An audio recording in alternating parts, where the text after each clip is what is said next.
ministers and deputy ministers, senior government officials, members of the media, ladies and gentlemen.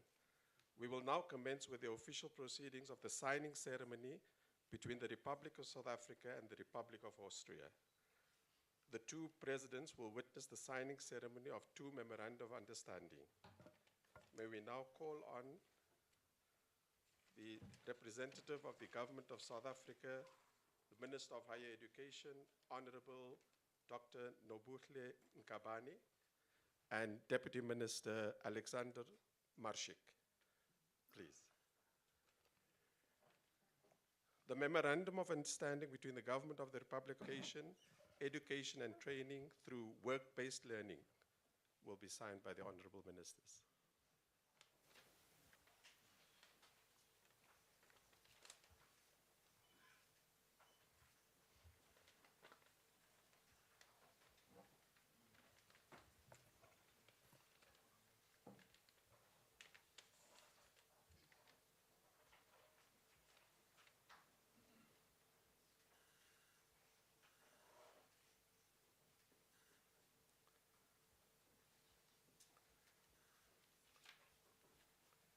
Thank you very much. You may exchange.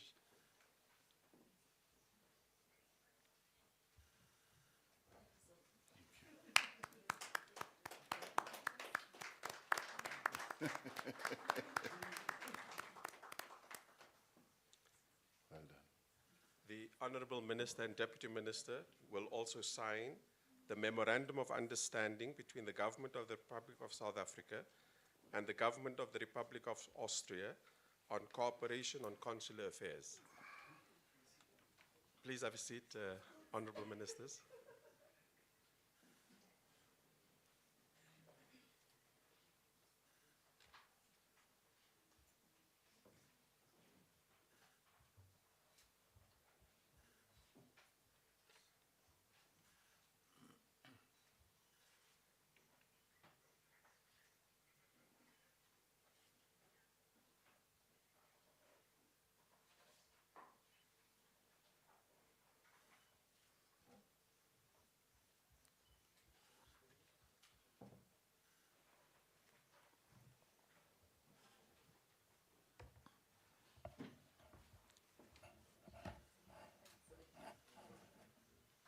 Thank you very much, Honorable Ministers.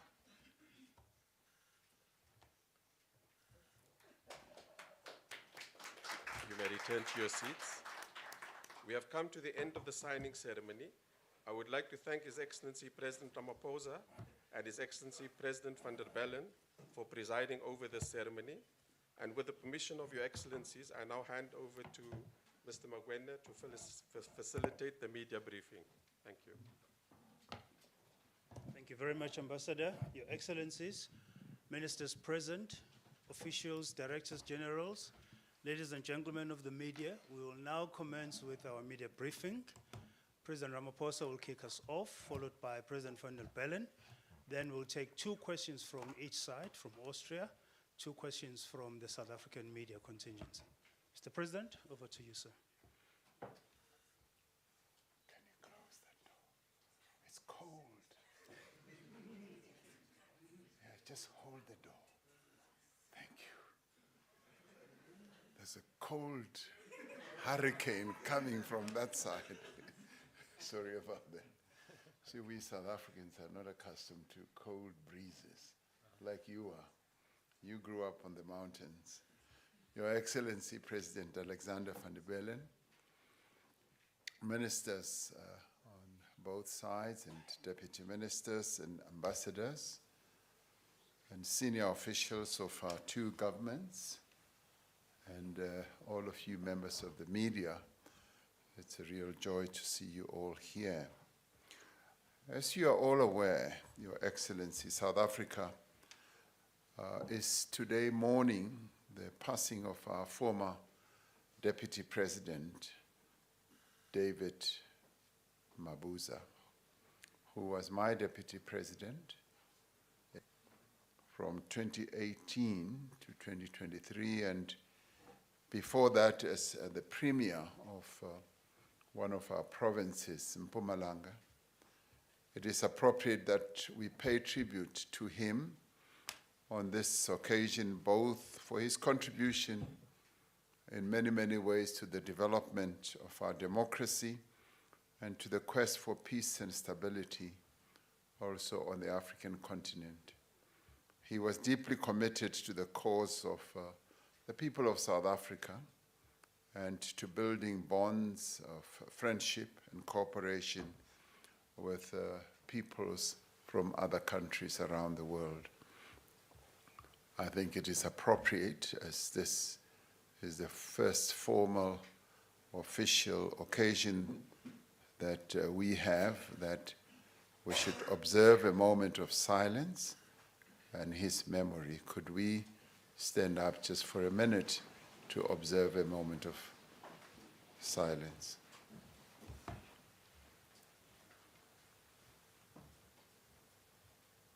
Thank you.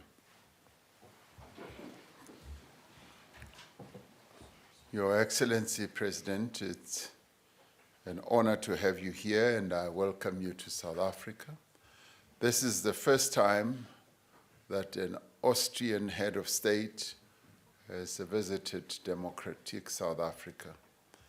In our official talks, we took the opportunity to thank the people of Austria for their support during our struggle for democracy.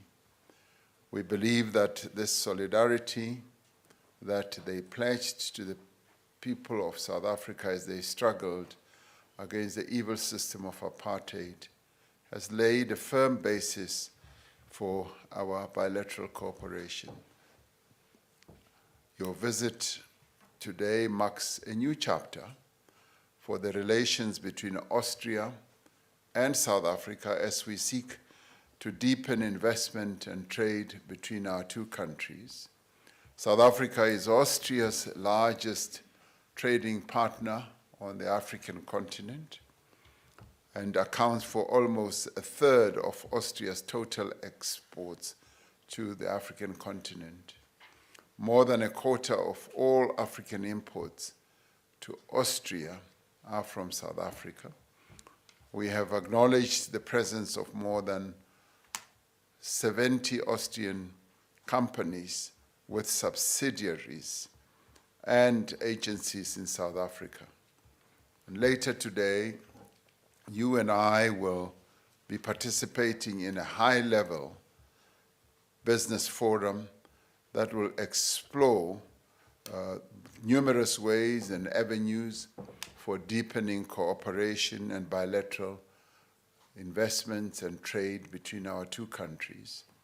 South Africa welcomes the Republic of Austria's ongoing commitment to our country's development and to our efforts to drive inclusive growth as well as job creation. Today, we have just witnessed the signing of the two memoranda of understanding. The first, as we had, is on cooperation in consular affairs, and the second on technical vocational education and work-based training.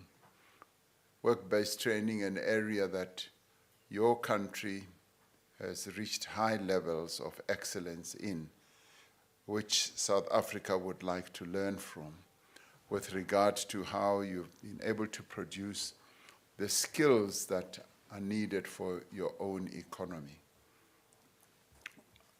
You and I discussed the impact of geopolitical events around the world. We affirmed the importance of the multilateral system as we strive to realize a world free from war and conflict. We share the belief that the institutions of global governance, and particularly the United Nations, must be reformed to meet the challenges of the realities of the world that we live in today. We took this opportunity to discuss the theme we have chosen for South Africa's G20 presidency, which is solidarity, equality, and sustainability. And in our discussions, I found that this too has great resonance with what Australia stands for. It envisages a world order in which every person, every community, and every country has equal opportunity to make progress on meeting their national objectives and aspirations. From our discussions today, it is clear that this is an aspiration that Austria and South Africa share. Austria is a valued partner of South Africa. This state visit, in our view, will further deepen and solidify our long-standing cooperation and strengthen the ties that exist between our two peoples. So we therefore welcome you, and for the 3 days that you will be here, we hope that you will be able to enjoy what the best country in the world has to offer, which is South Africa. And so therefore, we welcome you. Thank you. Thank you very much. Thank you.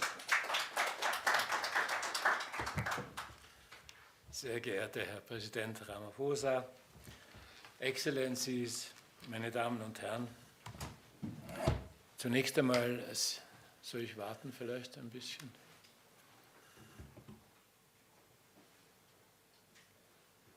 It's okay. Ah, Yeah, it's on now. Thank you. ja, okay. Zunächst einmal, sehr geehrter Herr Präsident, danke ich Ihnen ganz herzlich für die Einladung hierher nach Pretoria. Ich freue mich sehr, hier zu sein. Und es hat mir sehr leid getan, heute vom Ableben Ihres ehemaligen Vizepräsidenten zu hören. Dieser erste Staatsbesuch eines österreichischen Bundespräsidenten in Südafrika ist Ausdruck für das große Interesse, das unsere beiden Länder aneinander haben. Südafrika ist nicht nur ein wirtschaftliches Powerhouse in Afrika, es ist nicht nur ein geopolitisch wichtiger Player in Afrika und der Welt, und es ist nicht nur ein wichtiger Akteur im multilateralen Bereich, vor allem auch im Bereich der Abrüstung und Non-Proliferation, sondern Südafrika ist auch ein Vorbild durch seinen gewaltfreien, inklusiven Übergang zur Demokratie, zur sogenannten Regenbogennation, ein schöner Ausdruck, finde ich. Südafrika ist heute ein Role Model, nicht nur in Afrika, für Frieden und Stabilität. Deshalb, es mögen uns zwar unsere beiden Länder mehr als 8000 Kilometer trennen, doch was uns verbindet, überwindet solche Distanzen. Ich greife nur einige Beispiele exemplarisch heraus. Wirtschaft und Handel. Herr Präsident Ramaphosa hat ja schon einige Zahlen genannt. Es begleitet uns auch eine Wirtschaftsdelegation aus Österreich und wir werden heute Nachmittag gemeinsam das gemeinsame Wirtschaftsforum eröffnen. Und die hoffentlich zahlreichen Kontakte, die dort geknüpft werden, werden beitragen, Südafrika weiterhin zum wichtigsten Handelspartner Österreichs auf dem afrikanischen Kontinent zu machen. Es wurde schon erwähnt, dass 1/3 aller österreichischen Exporte auf den Kontinent hierher nach Südafrika gehen. And 1/4 of our imports from Africa come from South Africa. And just as important, if not more important, is that Austria is one of the top investors in South Africa. It's among the top 5 investors of the European Union, with an investment volume of about 700 million euros right now. And you mentioned, Honourable Presidents, that over 70 Austrian companies are currently in South Africa, and they create approximately 7,200 jobs here in South Africa. We experienced that yesterday when we visited the company Alpla, which is an Austrian company, a family-owned business from Vorarlberg, and now it is a global company with subsidiaries in virtually all important countries of this globe. And the Alpla investment here is the biggest single investment of an Austrian company in the whole of Africa, I'm not quite sure, but in sub-Saharan Africa, definitely. And it is has the first bottle-to-bottle recycling plant in Africa. I mention this because these projects don't only create direct jobs, but within the sphere of vocational training, they are important. And ALPLA also trains young people, apprentices, that will be the skilled workforce of the next generation that will be creating the green transition. And this is an example of the cyclic economy. So economic interests are paired with ecological interests. We see that Austria and South Africa are active partners that are both interested in creating and shaping a good future, and the political relations of our two countries I would describe as excellent, not only but because South Africa is chairing the G20 this year, and this just shows how important the stature of South Africa is. We briefly spoke about the Russian war of aggression in Ukraine, and the Austrian position in this regard is well known, and I don't think I need to add that through our geographical situation and the historical situation, our two countries represent different perspectives in this regard. And the nervousness that is caused by this war of aggression is greater in Europe than in South Africa. Austria and South Africa have got historical ties as well. In 1977, the anti-apartheid movement in Austria was founded that worked actively until 1993 against the apartheid regime that infringed upon human rights. And in 1993, this movement was dissolved voluntarily because the first free and democratic elections took place here. Another example of the fruitful relations between our two countries is the area of culture.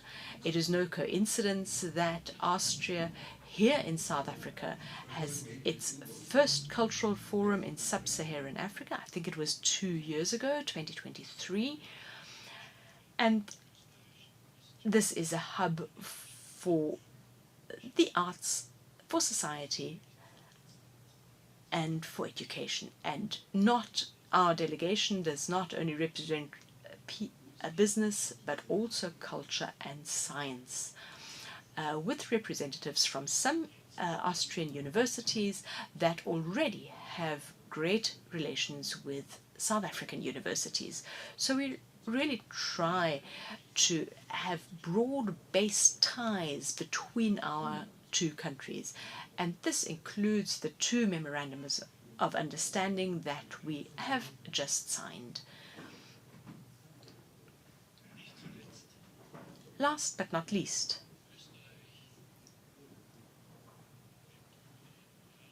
Austria has been thriving with its tourism for the past years and decades, and tourism has contributed to other areas developing well as well. And in my valley of origin,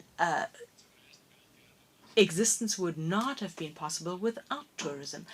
But we don't only receive tourists, we also like traveling, and also to South Africa. If I'm informed correctly, about 20,000 Austrians come here every year to South Africa, and not only enjoy the fauna and flora, but also the hospitality in this country.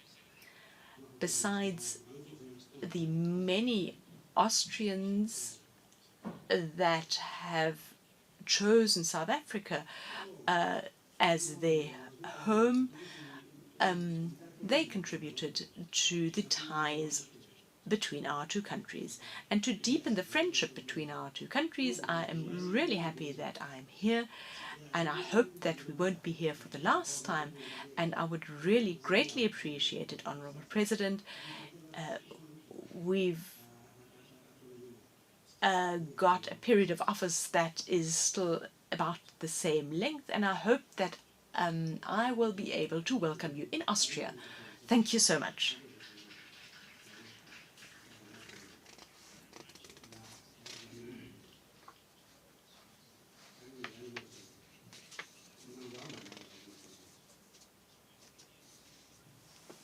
Two questions from the South African media. So we'll start with our visitors. Stefan, do you want to kick off? Thank you. Good afternoon, President van der Bellen, President Ramaphosa. My question is for both of you. To you, the state visit is about strengthening economic ties and presenting the European Union as a trustworthy partner for the whole continent, actually. But Europe has lost significant ground in terms of investment in Africa, especially compared to countries like China. In your opinion, is Europe doing enough, or does it need to catch up regarding to this? Thank you very much. Thank you very much. We'll take one more, Kaya. Right in front here.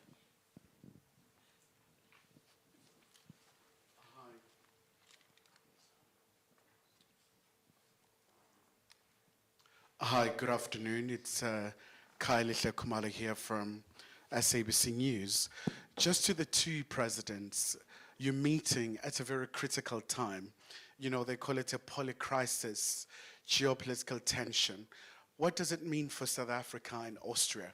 You know, just in terms of deepening trade, among other things, especially in a very volatile environment with the sweeping tariffs and many other challenges. But also, Mr. President, you spoke about multilateralism, especially in this context, you know, and maybe just a brief one on BRICS, Mr. President, your expectations in Brazil. Thank you. Thank you very much, Kaya. We'll start with President Ramaphosa and then President van der Bellen. Thank you. Thank you very much. I just wanted to refer, President van der Bellen, to your very last remarks about the 20,000 Austrians who annually come here to South Africa, and those who come to make their homes in South Africa.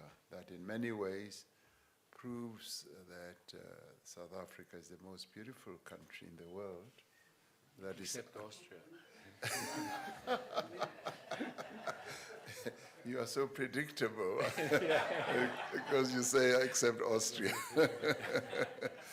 Well, maybe we should agree that South Africa and Austria are the most beautiful countries in the world. Maybe that is a fair point to make. Is the EU, and I guess maybe individual countries in Europe doing enough to foster their relations with the African continent, and particular countries in Africa, on investment and trade? I would say that much more needs to be done. We did comment on this briefly with President van der Bellen, where Austria itself does need to extend its reach on the African continent and be able to extend its diplomatic and consular relations with many more countries on the African continent. And we would welcome that, because once that happens, it gives a great opportunity for trade and investment opportunities to be identified and to be realized. I do think that trade between the African continent and Europe needs to go beyond what happened in colonial times. In colonial times, it was Europe that saw the African continent as a place where they could extract as many resources, minerals, artifacts, and everything else, and spread their own culture on the African continent. And I'd like to turn the tables around and say, this is the time where mutual beneficial intent needs to come into its own, where we need to cooperate on an equal basis, and not even begin to go to those colonial times, and say that Europe needs to look at Africa as a continent of great opportunity, a continent which has sovereign states that Europe can deal with on an equal basis, where there can be mutual beneficial advancement that is required. And because most of Europe really made the great leaps of advancement due to the extraction of resources from the African continent, I do believe that it behoves on Europe to now participate in the process of development on the African continent and have a similar enthusiasm that I guess they had in the past, but this time to invest, to trade, and to develop the African continent in a number of new exciting areas. For instance, in infrastructure, in energy and renewable energies, and in critical minerals, and to do that on a mutually beneficial point of view, making sure that as they seek to have access to our great endowment, which is minerals, they ensure that we actually work together to beneficiate those minerals at source, to benefit the countries where those minerals exist, and also to move towards greater other areas. For instance, food security. Africa is a continent with great fertile lands and which can feed the world, and to work together to enhance the food security of both Africa and Europe as well. So there are many areas in which we can cooperate, and would like to invite European countries, and in this instance Austria, to see itself as playing a key role in the mutual advancement.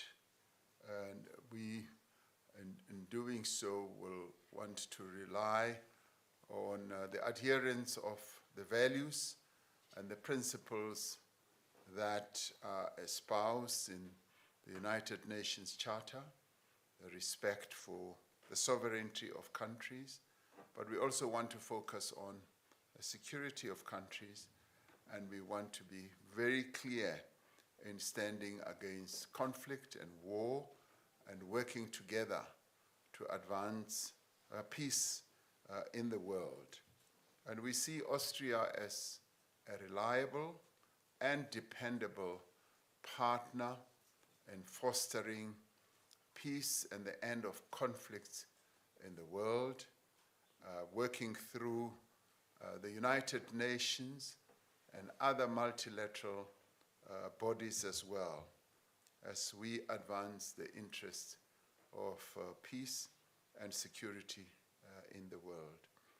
With regard to BRICS, we will be proceeding to the BRICS summit in Brazil tomorrow morning, and we obviously hope that BRICS countries will be able to reflect on the geopolitical situation that is unfolding in the world and be able to add its voice to fostering peace and security and calling for the end of all conflicts that are raging around the world at the moment, be they in the Sudan, be they in the Middle East, between Israel and Gaza, between Israel and Iran, be they between Russia and Ukraine. We do want to see peace installed in all these areas and to end the wanton destruction of the lives of ordinary people, as well as the destruction of the infrastructure that supports the livelihoods of people around the world. So we stand for peace, and we are glad that in Austria we have a partner who shares that same value as we do. And BRICS has always advocated for the end of conflicts, and we will be putting that message through as well. Thank you. President van der Bellen.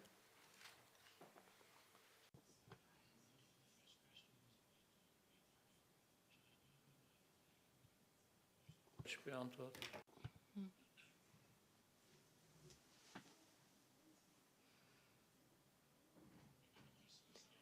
I would say the following. In some things, China has a strategic advantage. They are not aligned to short-term electoral goals. They don't have 27 member countries, so it is a totally different way of taking decisions. China was quicker in Africa than the European Union. Yes, there are certain indications of this. Careful about a general description of the situation, but you need to specify what is the union in this case. There are initiatives by the union, that is the European Commission, and initiatives by possibly 27 member states. And a very superficial glance shows already the Francophone zone in the past. Niger, Mali, Burkina Faso is also Francophone, and they are also characterized by coups d'etats and by an alienation from the former colonial power of France. In the former Portuguese colonies, Mozambique in the east and Angola in the west, I've got the impression it is sort of a frictionless togetherness. In Austria, we don't have any colonial history in Africa. Possibly this is tied to the disadvantage that we don't have automatic contact to the African to the African continent, sort of from the past. You can argue whether this is good or not, but sometimes contacts are positive and sometimes it's a burden from the past. If we think that the EU overall is too slow in Africa, then it is high time that we change that.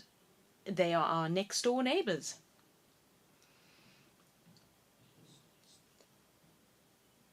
And other than that,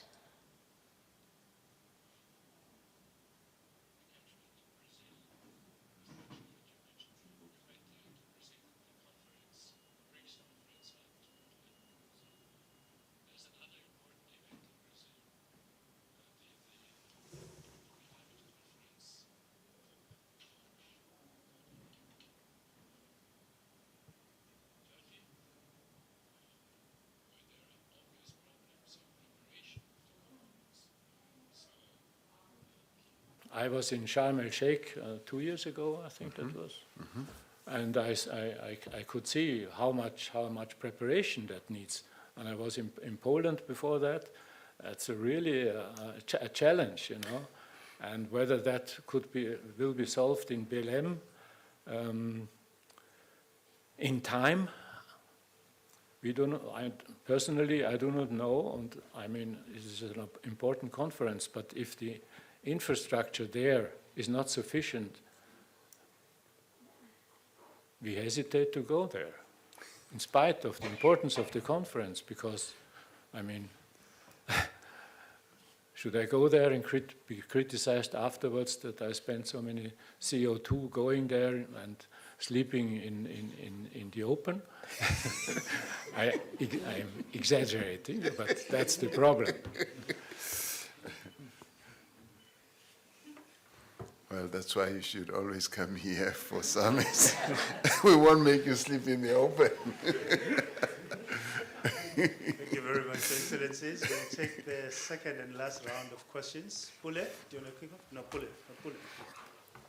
Yes, Pule.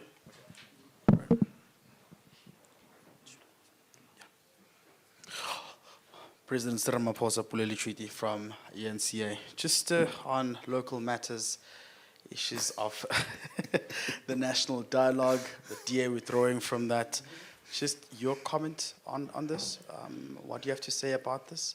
We saw a scathing letter from the former president, Thabo Mbeki, as well about this. Just your reaction on this, President. Thank you. Thank you, Pule. Second, last question, Stefan. We'll come to you now. Thanks. Thank you very much. Stefan Wosmanik, Austrian Press Agency. Mr. President, we still recall your encounter with Mr. Trump in the Oval Office, and many people around the world consider you a hero now. Still, the fight for truth doesn't seem to be over.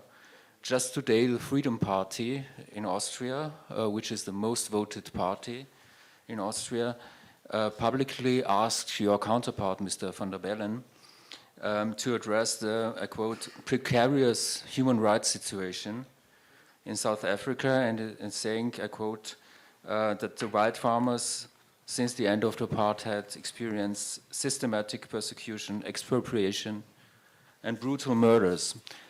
I understand that this is a state visit, but if this is true, it has to be addressed, and if this is not true, even more so. So, your comment, please. You don't have a question for President van der Bellen? He can comment it as well. Okay, we'll start with President van der Bellen this time around, and then President Ramaphosa will wrap up the session.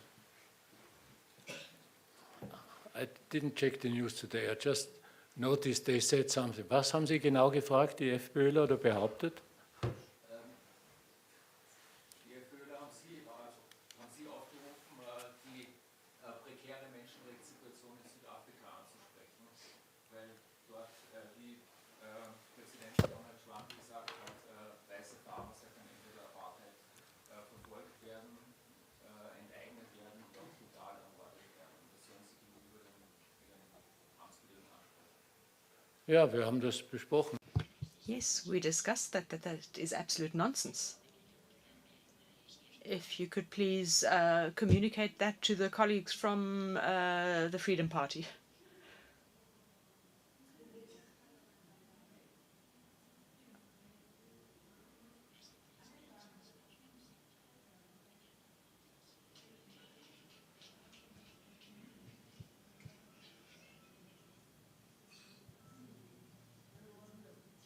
Go ahead.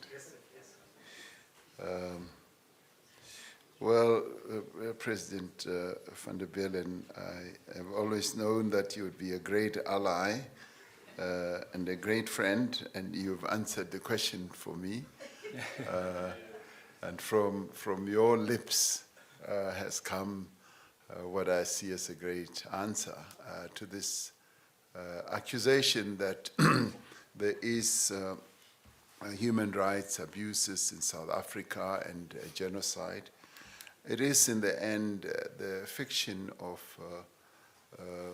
those people who would want to paint our country or put our country in bad light. And there is just no truth whatsoever that there is genocide in South Africa. And I did make an important seminal point during that encounter at the White House. I did say that we are Nelson Mandela's children, all of us currently living in South Africa. And we were well tutored by the great Nelson Mandela and the leaders that really gave birth to this democracy that we all now enjoy. He led us wisely and in a very clear and direct way to respect the human rights of all South Africans. And he led us to draft a constitution that continues to be the centerpiece of our existence as South Africans. Everybody subscribes to that constitution that has really solidified our position when it comes to human rights. In a country where there were no human rights, there was no respect whatsoever for the human rights of the majority population in our country. we were led by the great Nelson Mandela and his fellow leaders to adopt that constitution. And we continue to abide by the tenets of that constitution and respect the human rights of all, and also promote the notion that South Africa belongs to all who live in it, whether they be black or white. And it can never be, ever be, that in South Africa we will ever countenance a situation where one group will be persecuted, will be subjected to genocidal actions by the state. That will never be, it will never happen in South Africa. So it is a fiction of people's minds. It does not exist. And thank you, President van der Bellen, for dismissing it as nonsense, because it is nonsense. Coming back to Pule's question, I heard very clearly on the second part, the dialogue, but you had asked the prior question, which was? With the DA saying that they will no longer be participating in national dialogue, just your view on that, Mr. President? Well, it is most unfortunate that a party which is a party to the Government of National Unity, which when we signed on to set up the Government of National Unity, we all said we support national dialogue. Every party signed to that. And it is rather surprising to hear a leader of the Democratic Alliance saying they never agreed to that in the first place. That is the worst form of hypocrisy that I've ever had. You sign on to a document and thereafter, for completely different reasons that have to do with governance in the Government of National Unity, you then lash out against precisely the same issue that you signed on for and agreed to. But it also really represents the poverty of good principles, where a party that stands for inclusivity and democracy in South Africa then goes against what the people of South Africa have said they wanted. People of South Africa said they wanted a national dialogue, and that is what we're responding to. It's not only the foundations, it's also the churches, it's also ordinary people in our country who said 30 years down the line, we would like to have a dialogue. We would like to see where South Africa is headed to. And this is precisely what we are responding to. And we believe that the people of South Africa need to be given an opportunity to dialogue with each other. And this is not a party political platform. It's a platform that will see the participation of the people of South Africa as a whole, sitting together. And political parties will play a very minimal role, or more or less the same role as any other, a soccer team, delegation, or a cultural delegation. All of us will play the same role. So it really is poverty of adherence to good principles for a party to walk away from the people of South Africa, because this is precisely walking away from the people of South Africa and defining yourself outside what the people of South Africa are embracing. What is wrong with the dialogue? Nothing is wrong with the dialogue. It's about people getting together. So what I can say is that the national dialogue will continue without the participation of the Democratic Alliance. And we will probably have a very, very successful dialogue without diversionary inputs or interference from a party that does not have the interests of South Africans at heart. So we, together with all other people in South Africa, will be party to that. We went through a dialogue, a very overarching dialogue, when we drafted our constitution. The constitution that we have today is an outcome of a dialogue. It was broad-based. It was, in the end, the inputs of the people of South Africa that resulted in the constitution that we have. Now, to have those who want to boycott an overarching national manifestation like what we had when we drafted our constitution comes as a real shock to me. Earlier in the 50s, we had another dialogue which resulted in the drafting of the Freedom Charter. The Freedom Charter, which today is formed the foundation of our constitution. Freedom Charter was drafted by the people of South Africa, of course. The then National Party and those who supported apartheid did not participate. But those who wanted to see a better South Africa participated in the drafting of the Freedom Charter. And President van der Bellen, without dragging you into this matter, I was pleased to hear that the anti-apartheid movement in Austria strongly opposed apartheid. And that struggle that the anti-apartheid movement in Austria supported was anchored around support for the Freedom Charter, because the Freedom Charter aspirations were, we want democracy in South Africa, the people themselves must govern, we want the respect for human rights, and if the Democratic Party could take advice, it would know that what is going to be discussed at that dialogue is going to be, one, what is the human rights situation in South Africa today? Are we adhering to what we set out to do? The national dialogue will be looking at the governance of our country.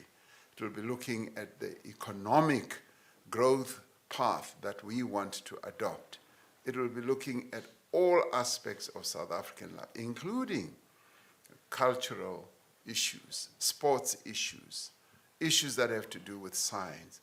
And I can name them all so that I can whet their appetite, so that their tongues hang out and see that they are going to miss the biggest show in South Africa by defining themselves outside of the national dialogue. What a great pity. What a great pity for a party that says it represents 20 or so percent or 26% of the people of South Africa. They are depriving those that they seek to represent an opportunity to make an input into the future of the country. I'm not surprised to see former President Thabo Mbeki having written, I don't know, a 10-page letter or so about precisely this. Because he is also appalled, as many South Africans are appalled at the behavior of the Democratic Alliance, which, when we seek to impose good governance against one of their own, they now turn around and turn against the people of South Africa. It's the strangest behavior I've ever seen. And when they met, we thought that they were going to withdraw from the government of national unity. What do they come with? They come with saying, no, no, no, no. We want to stay in the government of national unity, but we're boycotting the people of South Africa. What a contradiction. It makes no sense. So, national dialogue will go on. We are not going to turn back. Thank you very much. That brings us to the conclusion of this media briefing. Thank you very much, Your Excellencies. You may take leave of us. Thank you, ladies and gentlemen of the media. We may continue dialoguing amongst ourselves.